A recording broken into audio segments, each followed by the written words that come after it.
All right, greetings and welcome to another powerful edition of the Community Defender Talk Show, one powerful hour of truth that is dispelling falsehood.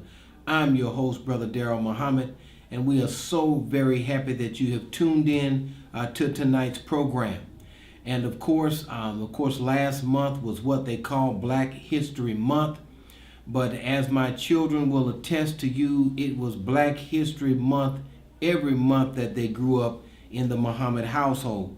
It is always Black History Month, and Black History Month starts with God Himself. God Himself started what we call the Black nation, and it starts with God Himself. Our nation of people started whenever God started. We are an eternal nation that shall never die and never leave the earth. We are, time itself has erased our beginning. Now I want to, of course, introduce the topic, and the topic is the real America. The real America. And many of us, and the reason that we chose this topic is because many of us have an illusion of inclusion.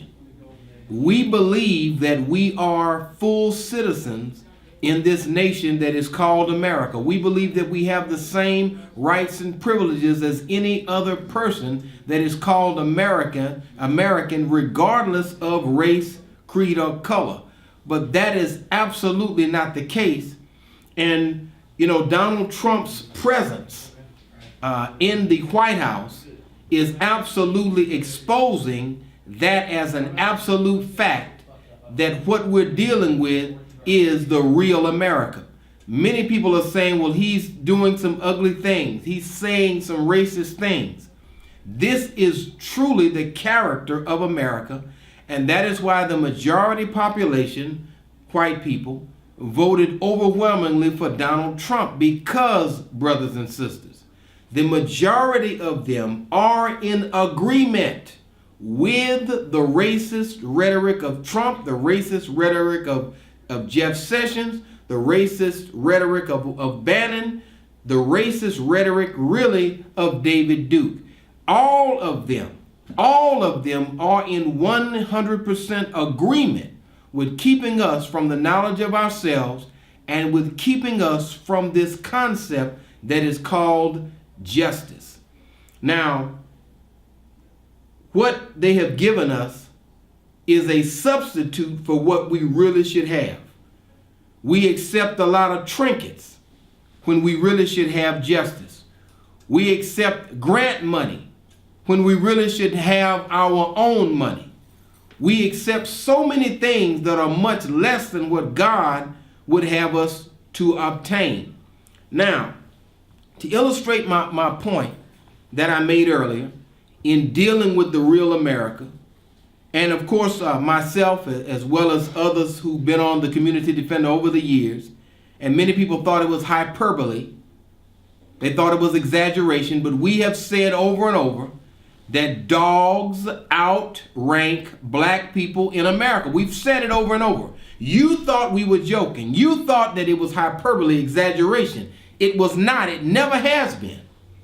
From the time that Michael Vick was thrown into jail for what happened to dogs on his property, a $50 million a year quarterback with endorsements and everything, $50 million a year, thrown in jail and made destitute because of what happened to Rottweilers on his property.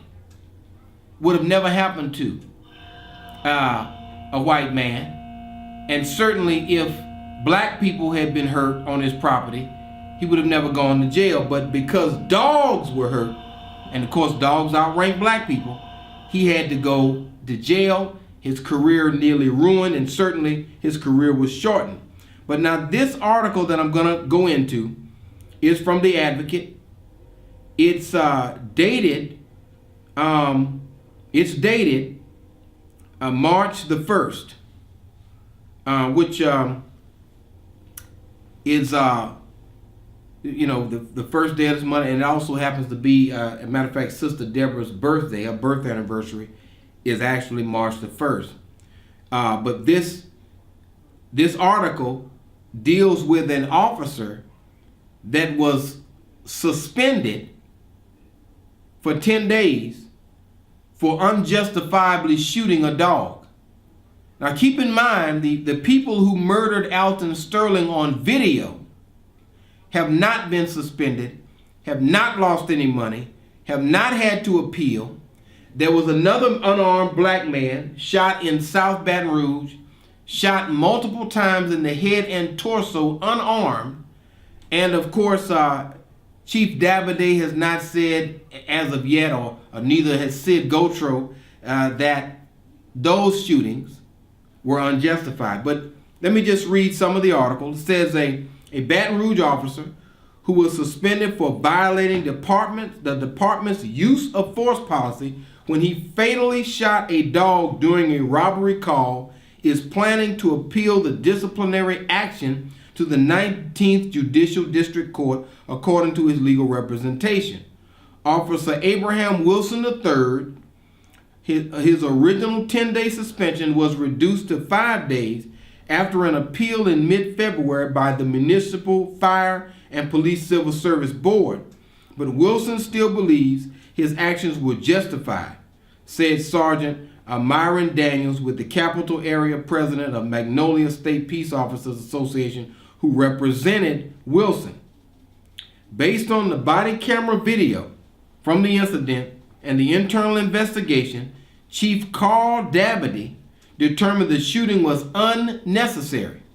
Now, Davide is defending this dead dog. He has not defended Alton Sterling. He has not defended other people who were shot unarmed, human beings, but he is defending a dog. I want you to realize that this is America. The real America that you live in is an America where black lives are absolutely, de facto, absolutely worth less in society than the lives of dogs. That's a fact. It is not hyperbole. It is not exaggeration. It is not being facetious. This is a fact. If you are a black man and you have a black Rottweiler, the life of that black Rottweiler is worth more than you are in America. That's what it is. Says the Advocate obtained that video from February 2016 when Wilson responded to a robbery victim in the 5400 block of Adams Avenue, soon leading to the shooting. But Daniel said Wilson did exactly what officers are taught by trying to protect human life. Says he placed himself in harm's way for those citizens that were outside and the robbery victim, Daniel said. He neglected his own safety. When Wilson pulled up near the intended address of the robbery victim, he saw two pit bulls that appeared aggressive and loose running toward his patrol vehicle, neither of which had collars, and one had bite marks, according to Wilson's incident report. Wilson then saw the victim emerge, who had been hiding under a neighbor's house. The report says Wilson tried to position his vehicle to protect the man from the dogs, the report says.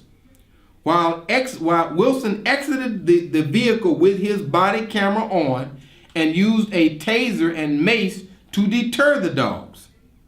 The video shows. Now keep in mind, the officer used a taser and mace to deter the dogs. He asked neighbors who were outside the two houses down, if they knew whose could control the dogs, but got no response. His incident report says Wilson calls for backup and animal control. Wilson mutters, F it, then fired his taser again. Wilson then tells the victim to get into his vehicle for safety, still holding the taser up to the barking dogs, the video shows. So now he's got a robbery victim inside of the patrol car to protect them from these what they call pit bulls, but the official name is an American pit bull terrier. The victim is able to enter the vehicle as the dogs continue to bark at Wilson. The dogs soon retreat back toward the house, but within seconds, one comes running back at the officer. The dogs again retreat, get distracted, but then approach Wilson again. The video shows one of the dogs approaches Wilson at the closest distance yet, from about 8 or 10 feet away. According to the investigative summary of the incident, Wilson backs up and pulls his weapon again, muttering profanity. Then the dog then lunges closer but stops. After the dog stops, Wilson shoots the dog, which dies in the driveway. Wilson shot the dog in the head within about 3 minutes of getting out of his car. The video shows there were neighbors almost aligned with his line of fire, as investigators wrote in the investigative summary, but Wilson said he aimed at the ground. After the complete investigation, Davide wrote in Wilson's disciplinary letter on May 5th that there was clearly ample opportunity for you to retreat from the territory that the dogs were protecting. So now they're asking an officer to get away from dogs and to allow dogs, but they wouldn't get away from you or I. If we said we were protecting a certain area, they wouldn't say that they should retreat from the area that we live in or the area that we are responsible for. But look at the respect that Chief Carl Davide is giving to dogs. He also wrote, nothing precluded you from backing up slowly or getting into your police unit. Now, it's interesting that instead of them jumping on Alton Sterling, who was doing nothing but minding his own business, and then they tackle him, they should have, maybe Chief Davide should have said, there was nothing to prevent you from retreating from the area that Alton Sterling was in, and the area that was used or utilized by Mr. Sterling, and you could have simply gotten in your patrol car. But for some reason, this dog is given a lot more respect than human beings, black human beings, have ever gotten in America. I'm going to say it again. This actual dog is getting more respect than white folks have given Barack Obama. You heard what I said? This dog is getting a lot of respect from Chief Davide, and his officers don't have the same respect for human beings. But I just wanted to put that out there and to let you know that this is not hyperbole. Go ahead, Carl, you on the air with the community defender.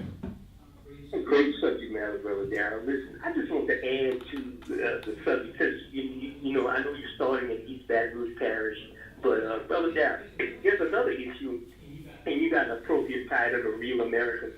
The Real American, not only a dog's life is more valued than you look at the average black man or black woman, but the line of justice also is no respect, because after the police, there's the judges and the DA.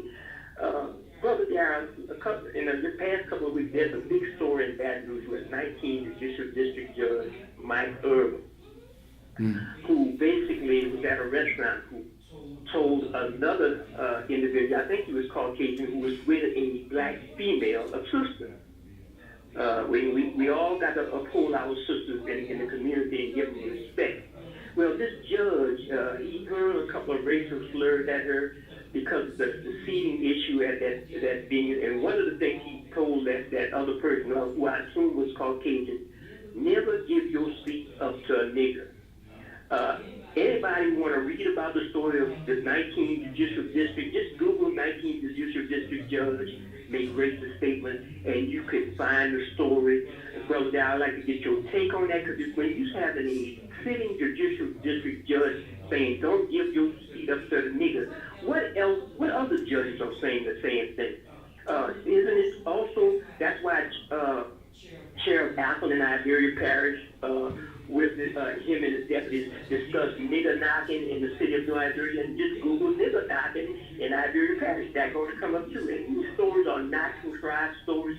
These are actual newspaper articles by mainstream news organizations. And this is the real America we are facing in the black community. Now, the question is, we already know this going, but how will we convince our people, Brother Dow, that the regular set of black folks that this stuff exists and what we must do to combat these issues?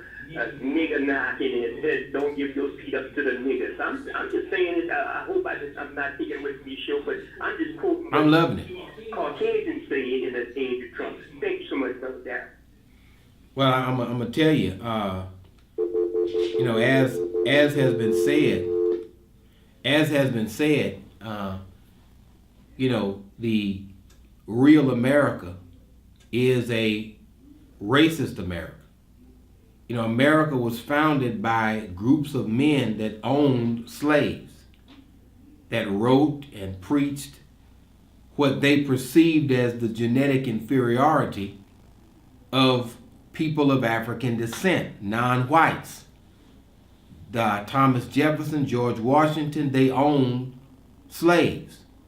America was expanded and formed by withholding justice and freedom from black people who worked the land, and then killing off the native people who lived here in an effort to steal the land. So America was not founded on anything but slavery, murder, killing, unrighteousness, and everything that is illegal now, such as extortion, murder, kidnapping, was used in the establishment of America. Every crime that is in Title 14 in Louisiana revised statutes, and every crime that is in Title 18 of the federal criminal statutes was absolutely, and we're talking about the vast majority of those laws that are things are illegal, were absolutely used in the establishment of the United States. America was established on everything that is illegal in America right now on the books. So when you look at this judge, every case that this judge has presided over, every black defendant that was sentenced, every motion that was denied by counsel over the years that this person has been in must now be looked at to see what was underneath the ruling of the judge. If you have a judge that is openly hateful of black people, then it seems to me that you should really go in and overturn nearly everything that the judge did as it relates to black defendants, black lawyers, everything that was decided against the black person in his courtroom should really be overturned in lieu of an investigation. It should all be overturned. And then when you look at the DAs, the district attorneys, and so on and so forth, the Justice Department recently released a report that said that the Ku Klux Klan and the Aryan Nation and right-wing racist groups have infiltrated American law enforcement. The Honorable Elijah Muhammad said years ago that they told him that they were going to join the police force and infiltrate and quote-unquote keep us in our place. This has been going on for years. But a lot of those police officers later go to law school, later become judges. So not only have they gotten into law enforcement, they've gotten into the judiciary. And even though it's no longer politically expedient to say that you're a member of the Klan, like Senator Robert Byrd did years ago, though the belief system of the Klan, the activities of the Klan are perfectly politically expedient. And all of those beliefs, all of that rhetoric, all of the actions of murdering our people, throwing them in jail, for life for stealing a candy bar, taking a white person who has crack and giving him a $250 fine in a municipal court, and taking a black person and giving them 15 years in federal prison for the same thing. All of this has been going on in America for years. Now, Trump is openly hostile, and those in his administration are openly hostile to anything that would be in black people's best interest. Now, I know he had some Negroes in his Oval Office for Black History Month, a few preachers. You're always able to get bought paper leaders to come over there to have a photo op with the president, because they're really not for the people. They're bought and paid for, and they are so in love with the image of America that is projected out that they forget the reality of America. You know, you can project an image, but what is the reality? America projects the image that all of her citizens are free, that there's so much opportunity, but what is the reality? The reality is very different from the image that is being projected. And one of the things that is in the Final Call newspaper, every issue, where it says in the newspaper, the Final Call, published by Minister Farrakhan, it says the offer of integration is hypocritical and is made by those who are trying to deceive the black peoples into believing that their so-called, that their 400-year-old enemies, are all of a sudden their friends.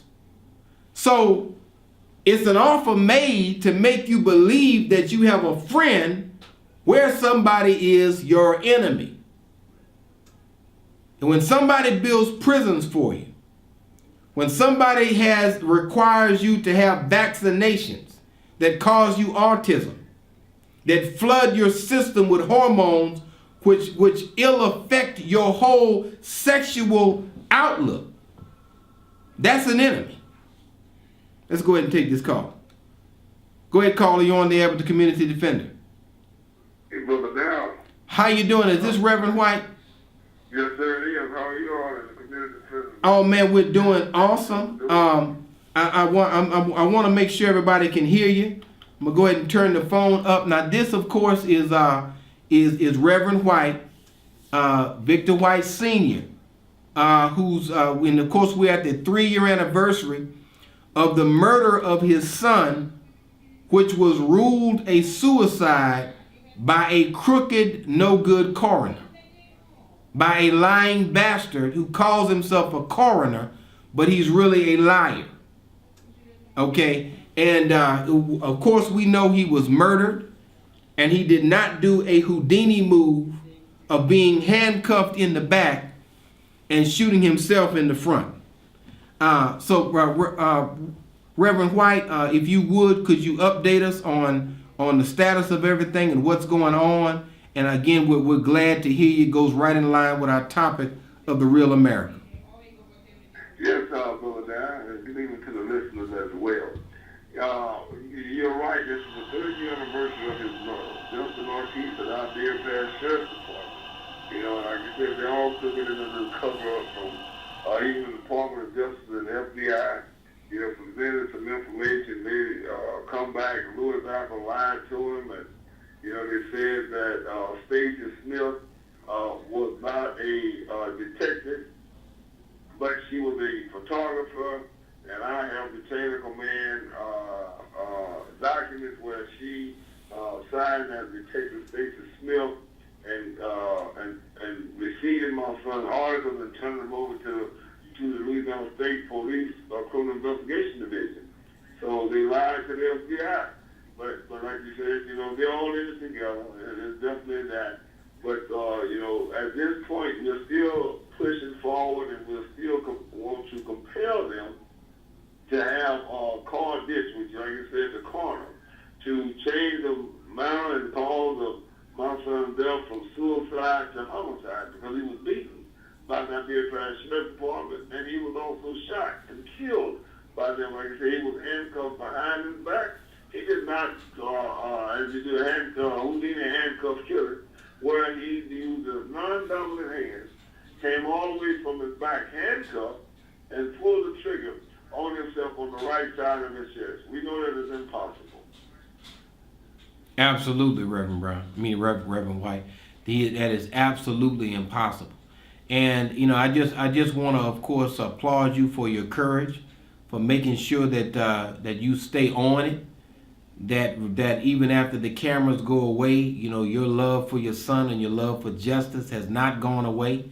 And of course, I want to commend you as well as your lovely wife that continue to press for justice in this matter. And we know you haven't forgotten about it, and we here at the Community Defender are not going to forget about it, and we're going to do our best to make sure that the people never forget about it as we press hard for justice. Now, they haven't given you any official real information, even as to who arrested your son, have they? No, not correct. That is correct. They were saying that Justin Ortiz was the arresting officer, but then they switched over. And then we asked for the Department of Justice. I filed a Freedom of Information Act request, and they sent us a bunch of junk. They sent us a copy of the civil suit that was filed. They sent me a copy of the newspaper article. They didn't send us the investigation, the report from the investigation. And so now we have to appeal that when I know that exactly what it was that we were requesting. Like I say, again, another point, another attempt to think that and this would have been a whole year. We waited a whole year to receive nothing from them. And so I imagine it'll be another whole year, but we're going to continue. And if they think we're going to stop, we got some news for them. The harder they fight, the harder we should fight to move forward. Well, thank you, Reverend White, and we definitely appreciate you calling in. Feel free to call in anytime and discuss this matter. As what we understand is there is a Victor White III in almost every state, and in most of the counties in every state there's some Victor White III or somebody like your son, I should say, we're told they committed suicide when in fact it was a homicide by law enforcement, and this of course is no exception. And so I just want to thank you and applaud you for your continued press for justice, and just continue to keep on. And anytime you need to call into this program, feel free to do so, because we got your back, my brother. Yes, sir, brother. I really appreciate you all and the Community Defender for definitely continuing the story and keeping it up in the forefront and allowing us to have a platform to definitely let the people know, like you said, that was Victor White in almost every state. And we want to let them know that we're standing with them as well, not just from our son, but we want them to know that, they're not alone. We're in this together. Thank you, my brother, and God bless you. Thank you. God bless you all too. Yes, sir. And that was our brother, Reverend White, Reverend Victor White Sr., whose son, Victor White III, was murdered by the Sheriff's Department.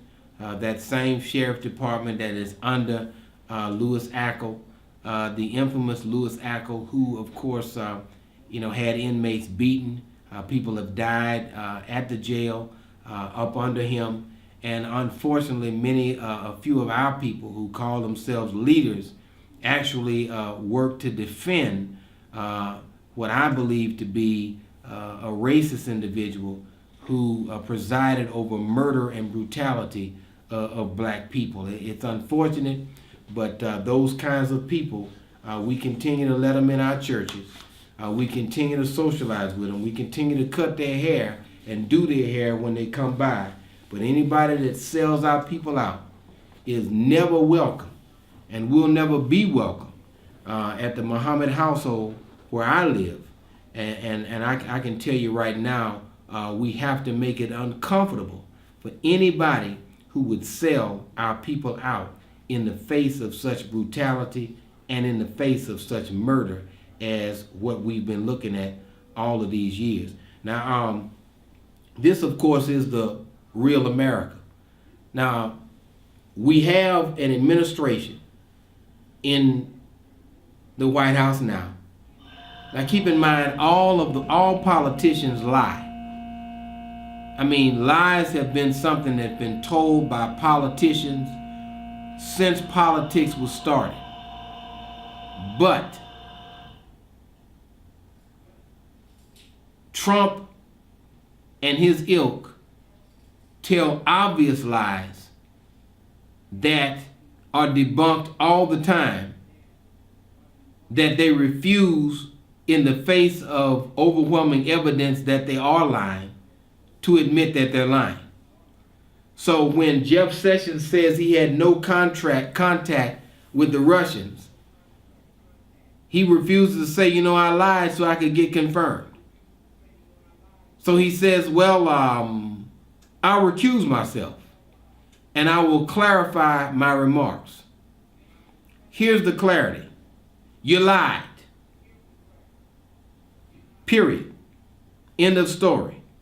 You told a bold-faced lie. Now, perjury is a crime. Jeff Sessions has committed a felony. Will he be charged, as a lot of us have been charged, and a lot of people have done lots of time for perjury and giving false statements? Will Jeff Sessions, the racist Jeff Sessions from the state of Alabama, will he be charged with the perjury that it is obvious that he is guilty of? And this is the real America. It is not a just place. It is not a free place. It is an evil place that has ill affected lots and lots of our people. Now, we can, as a people, control the reality, but only with unity, only if we wake up as a people to the reality that is around us. And unfortunately, it has been a few of us that have tried to sound the alarm. And we've almost looked as though we were insane by trying to sound the alarm for what was coming. But Donald Trump, as the Honorable Louis Farrakhan has indicated, wants to use Chicago as a test killing field to go in with his army and kill the so-called gangbangers, people who are in these street organizations. He wants to go in, even though crime all over America is at a 40-year low. He wants to overstate the criminal problem to then suggest the solution of heavy-handed military in these urban areas. He wants to kill black youth. He wants black youth dead. And so any of you who play around with Donald Trump, play golf with Donald Trump, hang out with Donald Trump, have photo ops with Donald Trump, if somebody was planning to kill your mother, would you take a picture with them and smile, knowing that they had in their mind to kill your mother? Just a question. If you do it with Donald Trump, knowing that he has in mind the murder of hundreds of thousands of our people in the inner city, the armored personnel carriers are already moving in position. He's already told Rahm Emanuel, either you get it together or I'm sending in the troops. You're gonna have to deal with the feds. That's the real America. The heart of America has always been the absolute destruction of the slave. Not to allow us to go free, not to allow us equal membership in this society, but to fool us enough to make us taste something that we never get, and then maneuver around so that they can destroy us.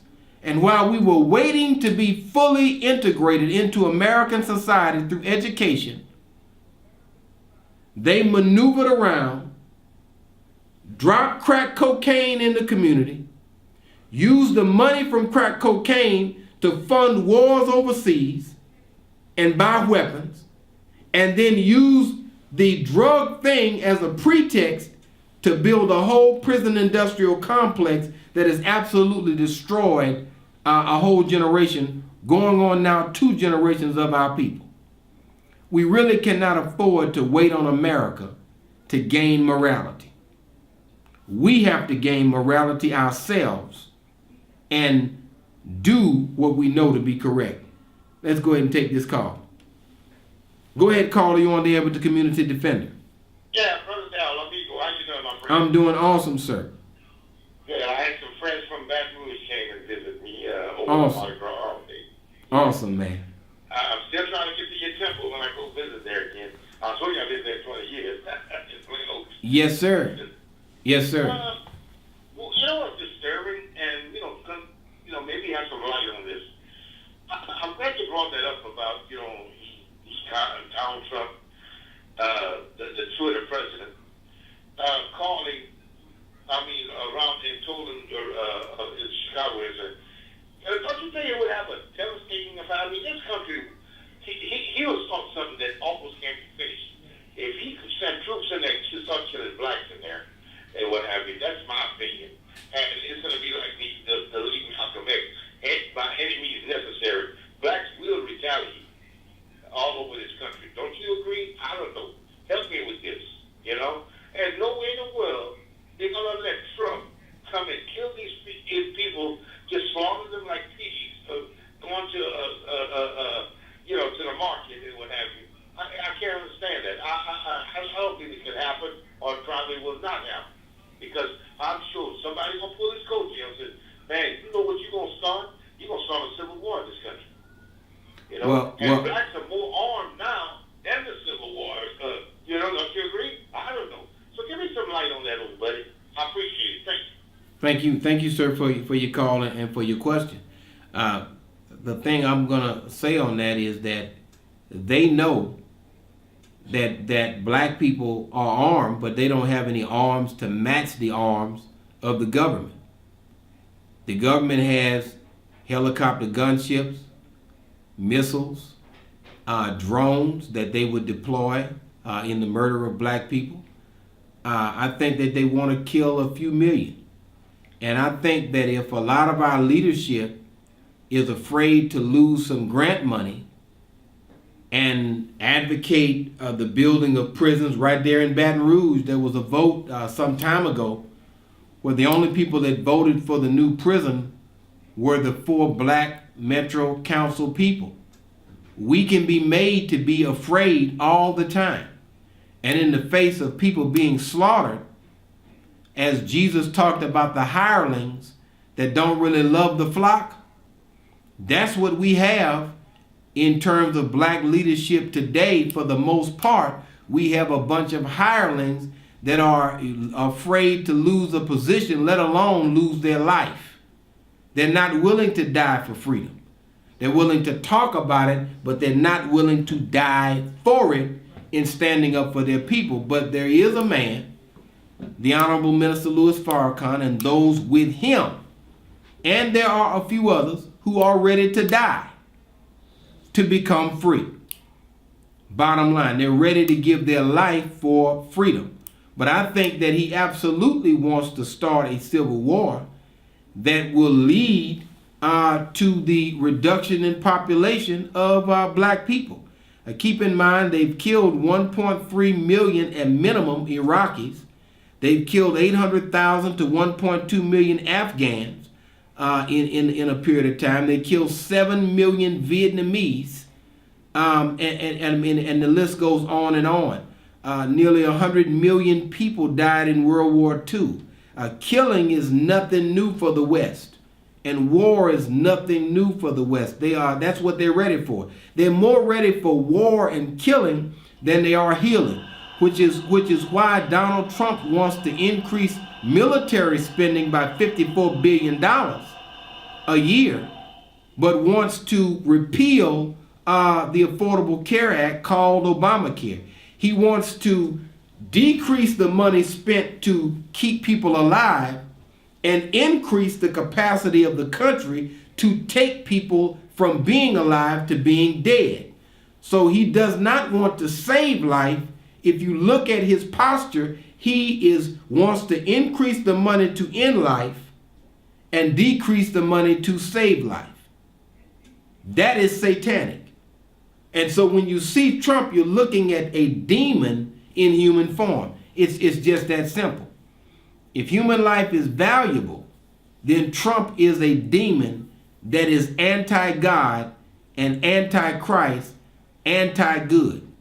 Bottom line, he's a self-absorbed brat that whines on Twitter. That's what he is. He's garbage. His whole skin is just like this little piece of paper. There's nothing to it. You can just poke a hole in it. There's nothing back there. He's a self-absorbed brat that grew up wealthy and has never really had to work and then make an honest living all of his life. He's garbage. And now he's sitting in the White House and he feels as though he has a mandate, even though he lost the popular vote by over 3 million votes. He lost the popular vote, yet he's going to ram policies down the American people's throat, the majority of which the American people didn't vote for. Just the bottom line. This, you call this democracy, where the majority of people didn't even vote for that person, yet that person is the president. But you say you live in a democracy and that you have freedom and that the people rule? Not really. Not from where I sit.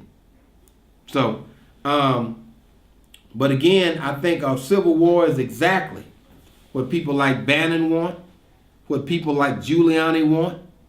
I think that they want a civil war, and I think that they want to see black people dead in the streets, and I believe that they're bloodthirsty. That's what I believe. There was a teacher in the Carolinas who had a bucket list. And a bucket list is a list of things that you would desire prior to dying to do. And she said that she would want to kill all black people. And this was a teacher with black people in her classroom. Think about it. Go ahead and call you on there with the Community Defender Talk Show. How are you, Brother Joe? I'm doing awesome. Yes, sir. I noticed some things about the previous administration. Barack was doing his job, but the people behind Barack and all the people behind him that make up the policies to get them to go with the policies to discuss, such as, I know all the executive orders, I had to go proofread all these executive orders that were written. I know that Donald Trump wants to shred all the executive orders, but there's things they didn't tell the American people. One of those things, I was sorry to hear, but I'm a veteran too, and I do a lot of checkup. Yeah, they had this gentleman, when they notified NASA, the space scientists, they saw this asteroid that's coming this way, and they're not going to tell us. And they shut down NASA. Now, Barack and them, his people told not to tell us it's coming. The military sent 40 nuclear missiles to Puerto Rico to shoot this thing down. So they know it's coming beyond a shadow of a doubt. But they didn't tell us. That's just one thing that these shady characters are trying to get these leaders. Now, Barack Obama and all these other people, and see now, Trump has to be informed of this, that this is going to happen. And this prophet, the prophet Ephraim Rodriguez, is the man that told NASA, and they checked it out and found this thing tumbling through space coming at us. He said it's going to hit Puerto Rico. Well, that's an interesting perspective. Of course, I haven't heard of it, but that doesn't mean that there is not efficacy in something because I haven't heard of it. But the thing I will say is that there are a lot of things that the government does that the citizens do not know about. And much of what the government does, the citizens don't know about. So it's impossible to evaluate a government with partial information. If you're looking at a president and you're trying to evaluate that president, but much of what they've done of importance is top secret, then you really can't, in a holistic way, evaluate their performance and their decision making because you don't know all the decisions that they've made, because a lot of the decisions that they've made are in fact classified. So how do you evaluate Barack Obama? How do you evaluate somebody where half of what they do is top secret? At minimum, half of what a president does every day is top secret. Half of what they hear is top secret. So there's no way to evaluate them. And so you cannot have a true democracy because you don't know. Democracy depends on an informed public. A public that is kept in the dark and fed a bunch of crap cannot look out for its own interests because you don't have the information upon which to base a proper, well-founded opinion. It's just that simple. Just that simple. You fed a bunch of crap to the media. You become emotionally reactive and never intellectually proactive. Never. You remain some stupid person that doesn't read, that sits there and listens to Hannity and Rush Limbaugh and gets no facts at all. And so you become the same garbage that you listen to and that you watch. You become a piece of garbage just sitting on the couch. Because you are what you eat. And if you consume garbage, you become garbage. And that's what has happened to, unfortunately, to the American people. They've been fed a bunch of crap, and now they have become the crap that they've been fed.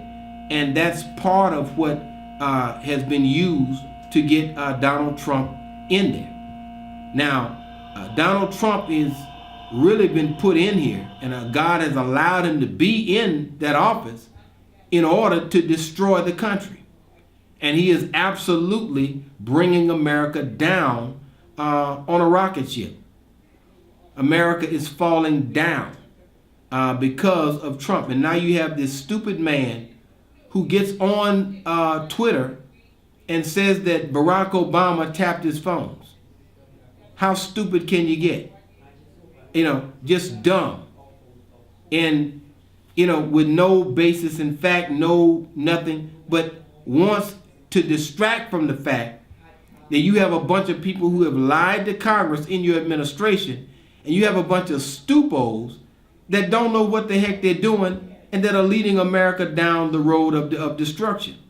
So you want everybody to focus on what you're saying, which is that somebody tapped your phones at the Trump Towers, which is highly unlikely and nearly impossible to do.